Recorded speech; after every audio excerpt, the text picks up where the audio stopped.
Nobel laureate Joseph Stiglitz points out the richest 1% of Americans now own 40% of the nation's wealth, a disparity sparking the Occupy Wall Street movement, protests that have spread to Grand Rapids. What is the message and underlying themes we discuss on West Michigan Week?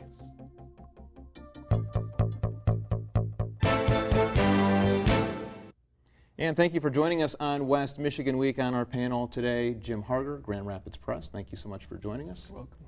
And Dennis Kovacevic from Occupy Grand Rapids, and Angelica Prey, or Angelica Prey. Boy, or your Angie. parents had a lot of fun with that, didn't they?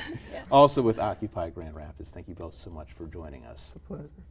Well, I'm going to start out with something that I normally would never start out with, and that is a headline from The Onion.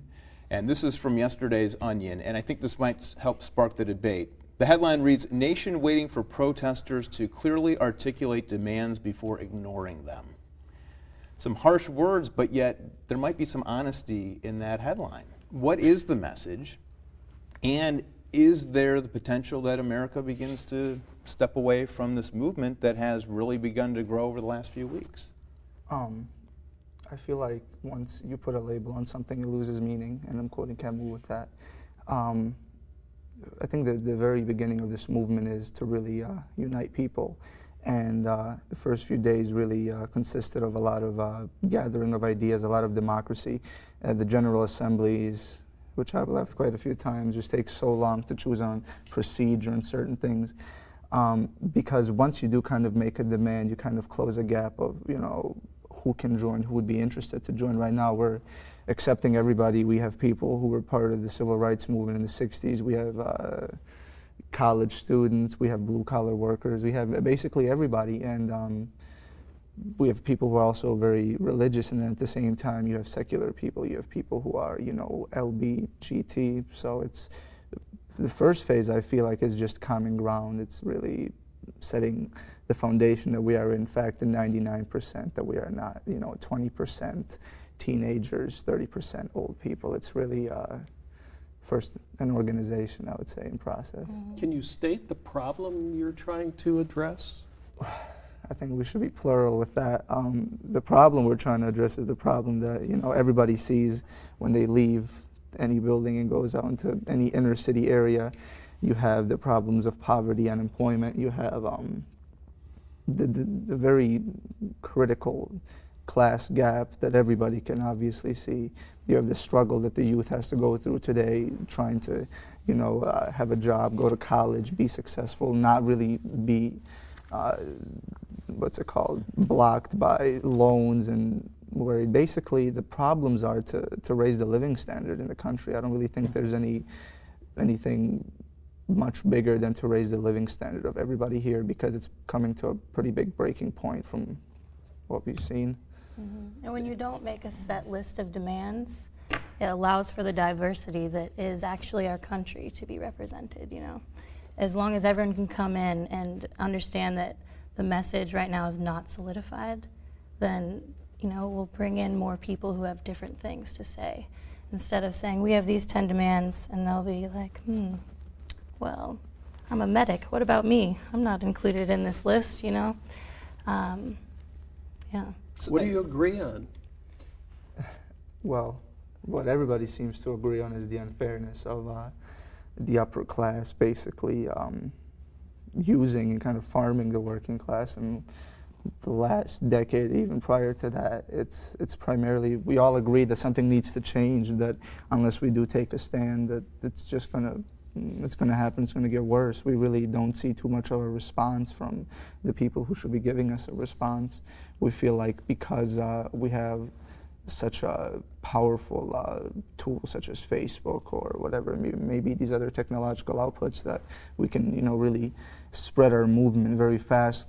We can communicate much more efficiently. We can organize events. We can spread out messages. We can create videos. We can do streams. We can do photos. So we all basically agree that if nobody wants to help us, we'll kind of have to do it ourselves. And of course, polls help to visually see those trends. Time Magazine has a series of polls out. Let's take a look at some of these. Protesters have been gathering on Wall Street in New York City and some other cities to protest policies which they say favor the rich. the government's bank bailout, and the influence of money in our political system. 54% in favor in this poll, 23% not so much, and 23% really don't know enough to make a response. The next poll we have is the gap between rich and poor in the United States has grown too large. 79% agree, 17% disagree, 3% didn't answer or they weren't sure, and we'll finish out the string of these here. Wall Street and its lobbyists have too much influence in Washington. 86% agree, 11 disagree, 4% no answer.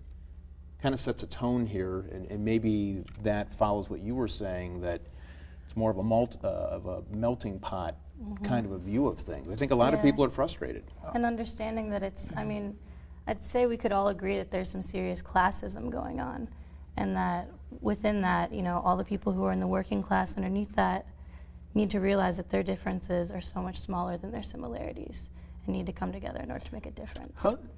How would you, I hear a lot over the past year or so, I've heard of a lot of the same anger, frustration from people in the Tea Party movement. A lot of people, I go to a Tea Party function, I see a lot of people from your parents' generation.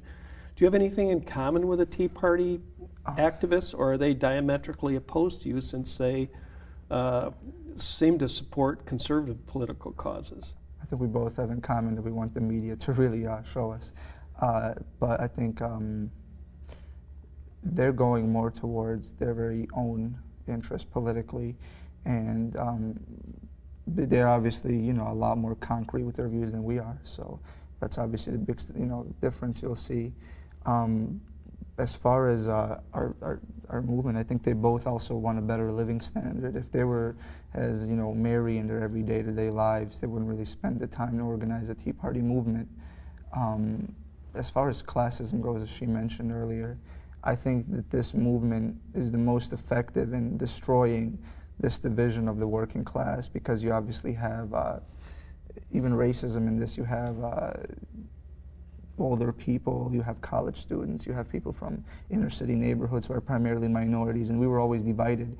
We always kind of had common ground when we spoke, but we were never part of the same movement, whereas this movement kind of solidified us in the same way. So if you ever do go to any Occupy, you know, gathering or General Assembly, you really won't just see college students, you really won't just see a specific side of the working class. You will see all of America, in a sense, I would like to say. Yeah, you see people who are like, oh yeah, I'm pissed off about this too. We're different. You don't live in my neighborhood, but let's see what's going on here. But you don't see Tea Party activists at your... Not yet, no. Not yet. I don't want to speak as if I know too much. From what I've seen about the Tea Party movement, is their main aggression goes off the Democratic leadership, Obama, and they're obviously trying to raise the right-wing influence in the country by saying we're the only ones standing up, we're being the patriotic ones. And you know, until I read much more, I can't really be the one to criticize them. If anything, it's very stupid to say that they have no influence on us. I mean, seeing them stand up has said, well, if, you know, such a small group of Tea Party members can stand up, then why can't we as well? Mm-hmm. I guess if you take that political angle, where does this group then stand up? What political position can you take at this point? Super left-wing, no, not at all. I think part of it is, so many people ask that. They're like, so you're liberal, like, where do you stand? Oh, so you're socialist. But I think part of it... I was going to get to that, but keep going. Yes. But, I mean, when we've talked about this in our discussion groups, and people are saying, well, I'm a conservative and I'm all for this, you know. It's just that, if anything, it's going to have to create a new name, you know. We're trying to kind of breach past the left and right wing, that sounds ludicrous at the moment because of truly how different those two political sides are. Of course, I mean, it's stupid to say there isn't any left-wing influence. I mean, if you look at Occupy Wall Street, the main speakers were from the left wing. Slavoj Žižek, Michael Moore, you know, obviously people who are very aligned with the left wing have shown more support than the people who are from the right wing. But that shouldn't necessarily label us as that especially because if you do label us as that, the ultimate, effect is going to be a lot of people defecting, because the left wing has very many deficiencies that anybody can point out. What about the label libertarian? Does that fit at all? No, I don't feel like it does. No, I don't think so. Primarily because everybody at this movement, nobody's really concerned with, from what I've seen at least in Grand Rapids, nobody's really concerned with the profit mentality, with the mentality of that we need to expand, make a lot of money, really get out of our so-called modest or lower class living standards. I'm perfectly fine with, not becoming a multimillionaire or being extremely extravagant. And a lot of people as well, that's why we come in our normal clothes, we accept anybody, we don't really try to exclude people who are deemed below the poverty line. So it's not very libertarian. It's not as exactly progressive for the individual ideals that I feel like this economy pursues on people, or pushes people to. Do you get the sense that there is a view, and I'll just read these are my notes, that the perception is that this is a group of young, spoiled people who aren't contributing and who should look for work instead of a handout? Because that's kind of one of those views that you hear. That could be 10% of our group, maybe 15%, but that's just simply not representative of what's going on. I don't consider myself to be spoiled in any way. And maybe there are some people like that. And no, it's everyone, and it's all ages. Because you're working. I'm working. I mean, I feel like what's spoiled here is job opportunity. The only thing we're being handed out is layoffs. I feel like if anything, these people want to be very, effective in society, but you can't exactly say that everybody has equal opportunity here. You kind of have to be in an impoverished area. You have to be either crippled by, a deceased family member, by having a child. You have to put these things into perspective. Not everybody starts off at this, median, and then somebody's lazy and, they're obviously unfair by demanding a handout. I don't really feel anybody kind of goes for that. If anything, I would say it's the wealthy that are spoiled because they can be spoiled. You can't exactly be spoiled when all you can afford is, rent, food, and gas. You can't really spoil yourself by paying your rent. Yeah, and I think these are people who have lost a lot of things that they think it is their human right to have. Like, if somebody gets laid off and they have 4 kids, isn't it their right to, find other employment fairly easily with their skill set and be able to feed their kids?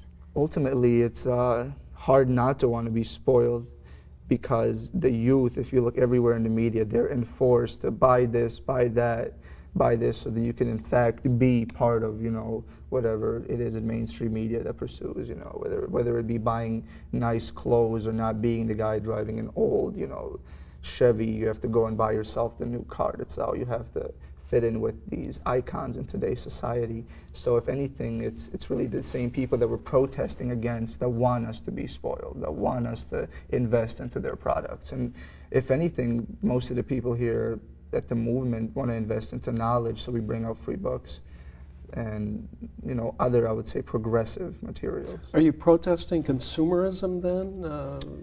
Capitalism? Where do again, in the media, we look for lines. Who are these folks? What do they want?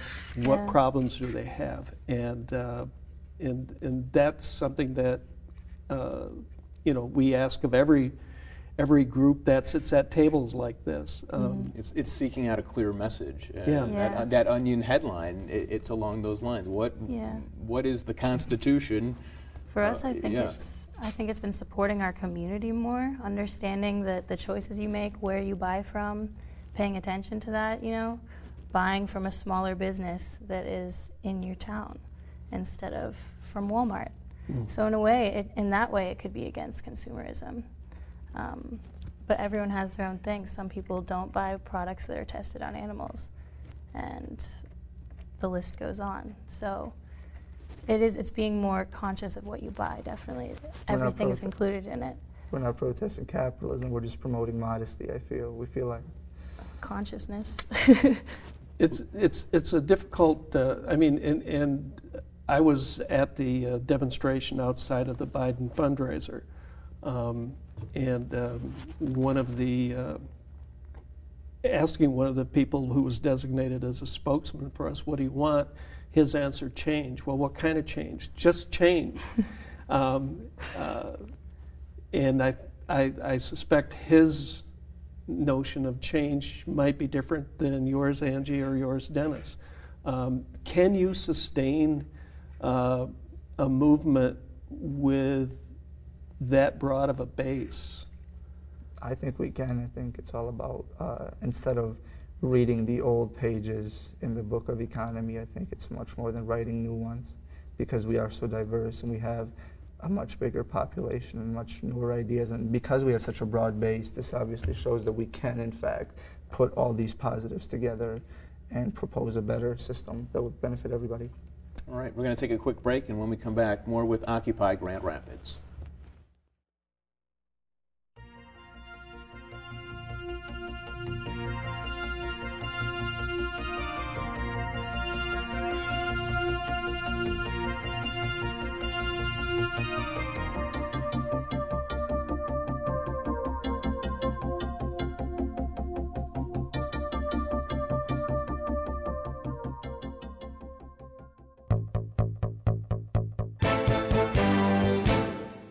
And we're back with more of West Michigan Week and our guests from Occupy Grand Rapids. I want to pick it up with the capitalism in a free market society.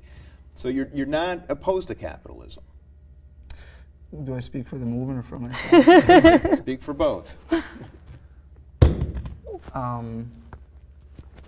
would say that as far as the movement goes, I don't think anybody should be limited to pursue whatever, business dream they have. But ultimately, you have to look at a collective state of mind at the same time. I feel like certain things that I would personally propose are industrial democracy. I would propose that, there should be a limit on how many, non-local businesses should exist. I feel like 28th Street, there should be a lot more local businesses on 28th Street, these main business places, than there is today. I also propose, I would say, higher labor rights. I would propose community work like they did back in like the 40s and the 50s, where it would be for free, and we would, the youth would build roads, the youth would rebuild certain things instead of, investing so much money in this when it's a great experience to do that. You really feel like you're helping. The main reason I think a lot of people join our movement is because they feel like they have a chance to actually contribute to their community, whether it be giving out free food to people, giving books, helping the elderly who are protesting, whatever it may be. I think our youth isn't as lazy as we're perceived to be. We never really have such an open opportunity to impact politics or reform. Do you feel like, when you talk about your generation and young people, do you feel hamstrung? You go to college, you get your degree, and then you've got this burden, these loans that have to be paid back, and the job opportunities that are out there don't really allow you to make the kind of money you need to pay those loans back. Definitely. I feel like I got kind of lucky. I was able to defer my loans, and I was a social worker making minimum wage. Most of my friends are teaching right now, and they have over $300 a month in loans, and they live in Chicago, which is really expensive, and they're struggling. And I think that that's just crazy. I don't know. As far as education goes, I think that needs one of the biggest reforms. Yeah. I find it ridiculous that coaching staffs of Division I colleges get paid millions of dollars, and then you have students who needed bridge cards. I also think that certain degrees pursued need a bigger job market. I mean, I think that a philosophy degree can teach you a lot more about life than a business administration degree. And I know lots of people. I know guys who have master's degrees in philosophy, and they go to a manager, they go to whatever it may be, an institution, and they say, well, what can you really give us with 8 years of philosophy? And I think that's unfair. And because these degrees have such low job markets, the automatic response is that kids are scared to pursue them. And I feel like this country needs innovators, thinkers, artists, whatever it may be, because I think during the 60s and the 70s, it was really these people that made America such a great place. I'm curious, going back again to the other evening when Vice President Biden was here, there was a very boisterous Occupy Grand Rapids demonstration outside. Normally, when a Democratic lawmaker comes into town, if he's going to attract any sort of protesters, it'll be Republicans, conservatives. Yet here you were demonstrating against a Democratic administration who probably is your best opportunity to get where you want to be. Respond to that. Well, I don't think we should wait for a response. If there was going to be a response from this wonderful party, it would have already come. I feel like, if anything, we're not asking for any political assistance from a specific party, because then they can use us. They can be the ultimate manipulative, force here for us. Right now, nobody is in control of the Occupy movement. We are in control of the movement. We are the voice. There is nobody, there's no white-collar worker. There is no political figure that dictates anything to the people, because we're ultimately trying to escape that. We are trying to have the voice of the actual people. When Biden came in, he just came in for, some good Thai food, I feel like. I don't think he came back to hear our problems. Yeah. There was a bus that was driving right by. I feel like if he cared for the people, he would have sat on that bus with them and talked to them. And not to criticize him, because I obviously don't know him that well, but if you look back at other certain leaders who did care about their people, whether it be Gandhi, Martin Luther King, they were with their people in solidarity. Whatever the situation was, even if it was a protest, they answered their people. They didn't need such a large array of bodyguards. I feel like if he felt such a safe opinion from his people, such a safe response, he would have just come in by himself and shook hands with everybody and asked what he needed. Yeah, like instead he was going to a dinner where you had to pay several $100s in order to sit at those tables and eat that dinner. And that's a symbol of, voices not being heard who can't afford to pay for that.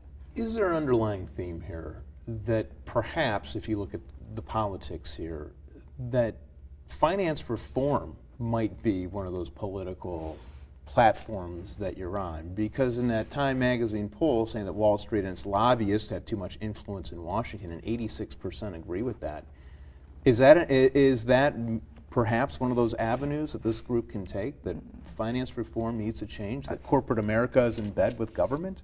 Look at it this way: when financial meltdown happened, who answered?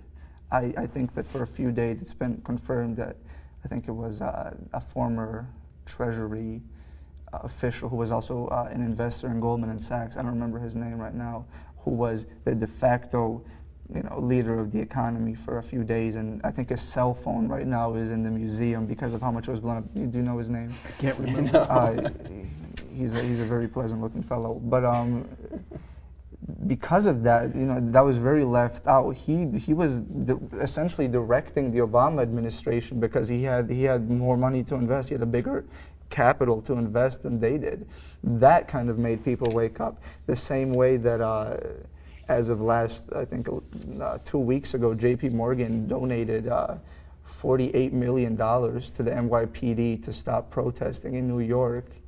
I think that just kind of shows the amount of money they can invest into the government. I mean, when has this happened before? Not even during the civil rights movement, I feel. Where will Grand Rapids Occupy Grand Rapids be 6 months from now, a year from now? Are you still going to be in the streets, or are you going to be elsewhere? It's going to be in the streets, in the schools. It's going to be everywhere. Everybody is Occupy Grand Rapids. Some people are just afraid to come out there for their own safety, because they're actually bogged down by the system. People have to work 2 jobs and take care of their kids. They're here with us in spirit.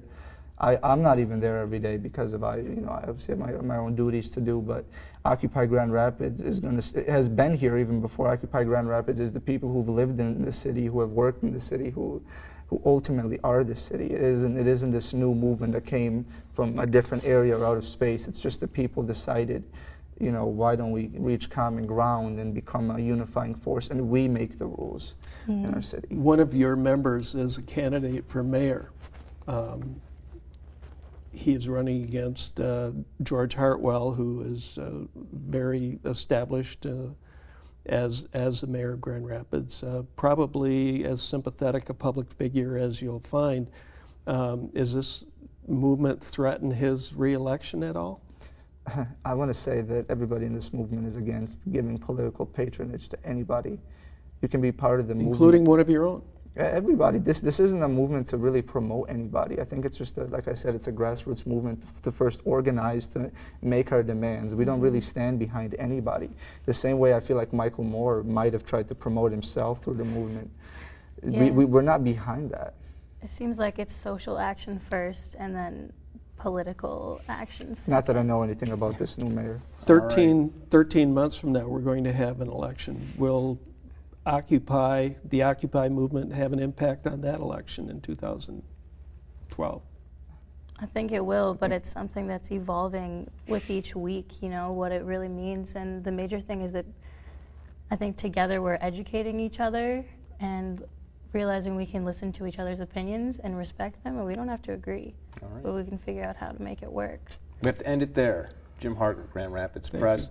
Dennis Kovacevic, Occupy Grand Rapids, and Angie Prey. Thank you so much for joining us. Thank you. And thank you for joining us this week. We'll see you next week on West Michigan Week.